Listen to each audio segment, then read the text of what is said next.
Pagi hari sekali pada tanggal 13 November 2019, kami memulai perjalanan dengan misi napak tilas 5 dari belasan kerajaan di Kalimantan Barat yang masih eksis pada saat ini.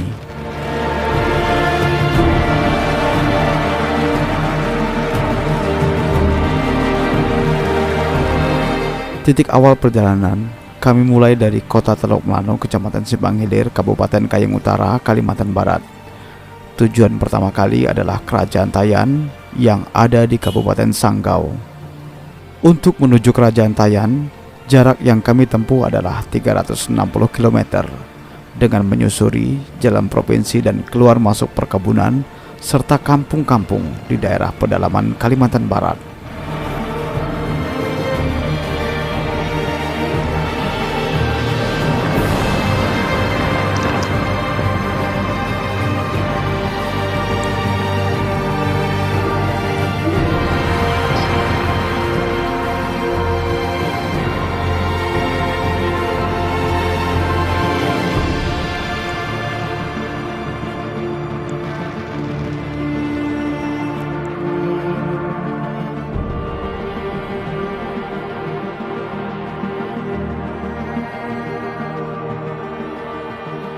Setelah 7 jam perjalanan, akhirnya kami sampai di Istana Paku Negara Kerajaan Tayan.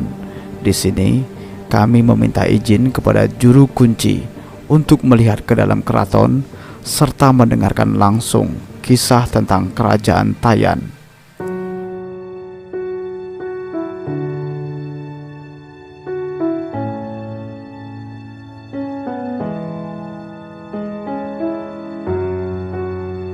Yang menarik di Kerajaan Tayan ini masih memiliki hubungan yang erat dengan Kerajaan Tanjung Pura di Sukadana, yaitu Gusti Lekar merupakan putra dari Raja Kerajaan Tanjung Pura Sukadana. Ia bersama saudara-saudaranya kemudian mendirikan Kerajaan Tayan dan juga Meliau yang tidak lepas dari hubungan kerajaan ini. Keraton Pakunegara Tayan saat ini berusia lebih dari 250 tahun dengan kondisi yang sudah tua. Pada struktur tiang utama, bangunannya terbuat dari kayu ulin atau kayu besi sudah tampak miring. Kendati sudah dilakukan pemugaran oleh pemerintah pada tahun 1998 dan tahun 2012, namun keraton ini tampaknya masih perlu diperjuangkan demi menjaga kelestarian untuk mempertahankan usianya yang sudah sangat tua tersebut. Permisi ibu-ibu. Ini lagi membatik ya Bu ya. Ini untuk oleh-oleh saya nanti Bu. Oleh-oleh. Salah satu aktivitas menarik di Keraton Pakunegara Tayan ini adalah kelompok pengrajin batik ibu-ibu yang melakukan seni membatik khas Tayan dan juga beberapa motif lain sesuai dengan pesanan.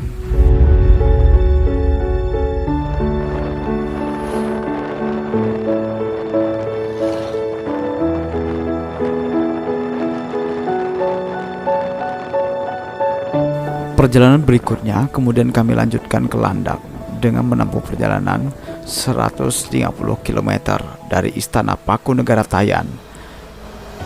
Kami kemudian ke Keraton Ismahayana Kerajaan Landak pada masa lampau.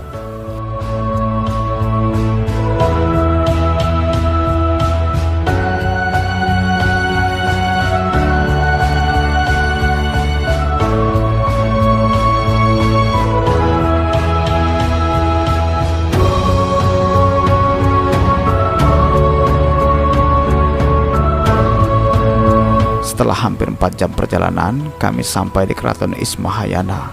Keraton ini merupakan salah satu daya tarik wisata sejarah yang terdapat di Kabupaten Landak dan menjadi lambang kebesaran serta kejayaan masyarakat Kota Ngabang, Kabupaten Landak.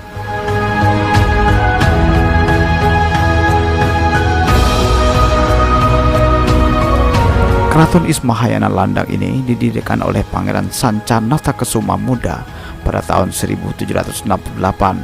Keraton ini terletak di Jalan Pangeran Sancanata, Desa Raja, Kecamatan Ngabang, Kabupaten Landak, Provinsi Kalimantan Barat.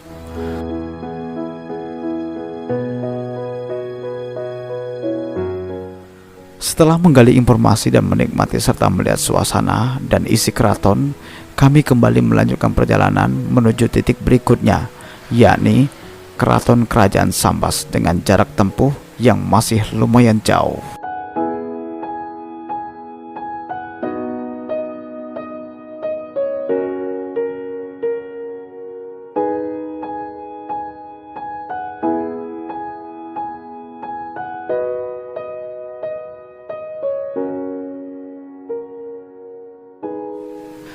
Hari pun sudah mulai petang. Kami menyusuri kampung-kampung pedalaman hingga akhirnya pada pukul 8 malam sampailah di Kabupaten Bengkayang dan istirahat sejenak di sana.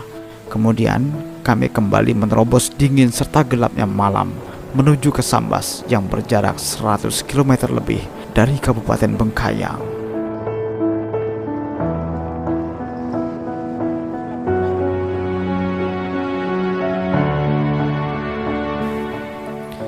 Setelah melewati jalan yang berkelok, tikungan tajam, dan pegunungan, akhirnya pada sekitar pukul 10 malam, kami sampai di Kabupaten Sambas. Kami putuskan pada malam hari untuk beristirahat dan melanjutkan keesokan hari untuk berziarah serta menggali informasi mengenai Kesultanan Sambas ini.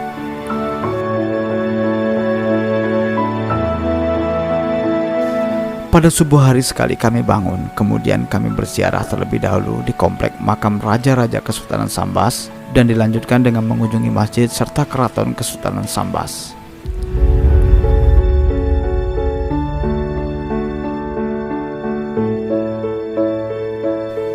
Dengan dipandu oleh juru kunci keraton, kami mendapatkan banyak informasi serta sejarah mengenai Kesultanan Sambas, yakni dimulai dari masa kerajaan Hindu hingga masa Islam.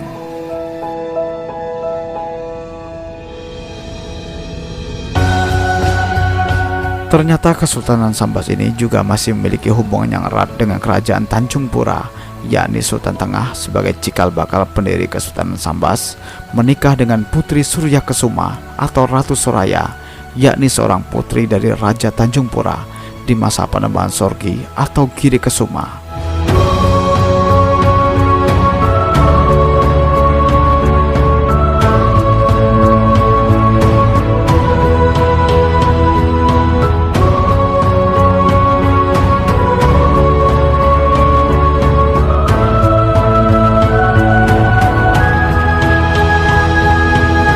Kemudian perjalanan kami lanjutkan menuju Kerajaan Mempawah. Kali ini kami melewati penyeberangan Jawai di Kabupaten Sambas. Kami sengaja memutar untuk melihat beberapa tempat penting yang berkaitan dengan Keraton Sambas di masa lampau.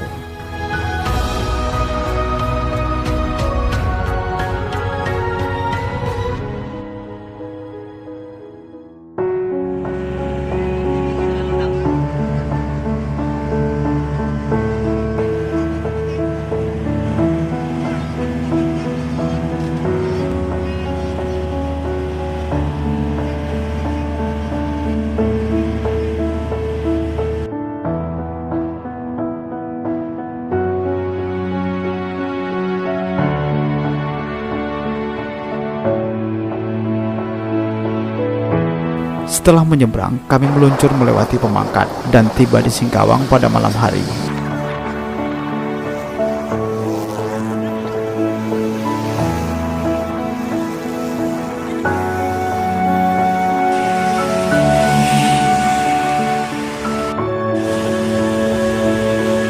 Hujan sering menghambat perjalanan, maka tak jarang kami harus berhenti beberapa kali. Namun, karena waktu terus berjalan, kami terus memacu kendaraan hingga akhirnya pada dini hari sampailah kami di Kerajaan Amantubilah Mempawah.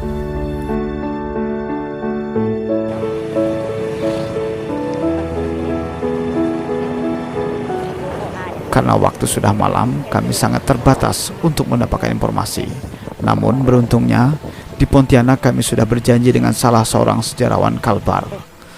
Setelah berfoto sebentar, kami lalu melanjutkan kembali perjalanan di tengah dinginnya malam menuju kota Pontianak.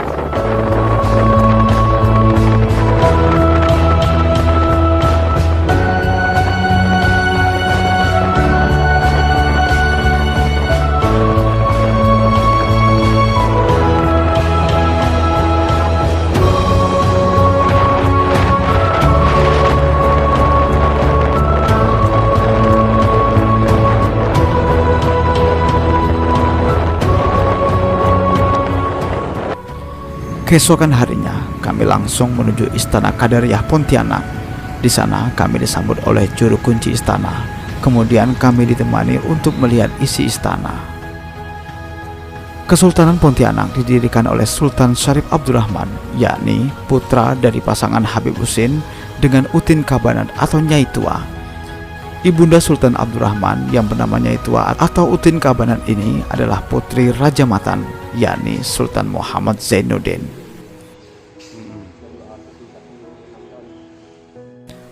Setelah selesai berkunjung di Istana Qadariyah, kami lalu bertemu dengan sejarawan Kalimantan Barat, yakni Bapak M. Nasir dan Raja Simpang Gusti Muhammad Hukma. Dari mereka, kami mendapat banyak penjelasan secara rinci tentang hubungan-hubungan kerajaan di Kalimantan Barat, bahkan di Pulau Kalimantan. Kunjungan kami berikutnya adalah ke Museum Kalbar. Di sana, kami menyempatkan untuk melihat peradaban Kalimantan di masa lampau, dengan berbagai replika serta sebagian kecil barang peninggalan-peninggalan yang masih tersimpan dan terdokumentasi di sini. Dengan demikian, total perjalanan kami selama 3 hari 3 malam adalah 1232 km dari titik awal kota Teluk Melano sebagai ibu kota kerajaan Simpang, kemudian ke kerajaan Tayan, lalu ke Landak, Bengkayang, Sambas, hingga di Kesultanan Pontianak. Perjalanan kami akhiri di sini, dan untuk ulasan selengkapnya setiap kerajaan akan kami buat khusus pada episode berikutnya. Sampai jumpa.